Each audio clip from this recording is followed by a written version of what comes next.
This is Samsung Galaxy S23 and today I'm going to demonstrate that you can enable the Dolby Atmos feature on this device. So first of all you will need to launch settings, then enter the sound and vibration category. Onwards open the sound quality and effects page.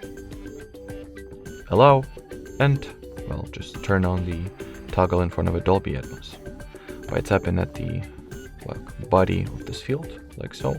You can also change the mode that this feature is currently in, but I recommend that you just throw it in as auto, and the Dolby Atmos will automatically identify what will be the best preferences for whatever is that you're currently doing. So, and as a bonus you can also turn on the Dolby Atmos for gaming over here as well. Alrighty, so that will be it for this video. Thanks for watching, thanks for your attention, and bye bye.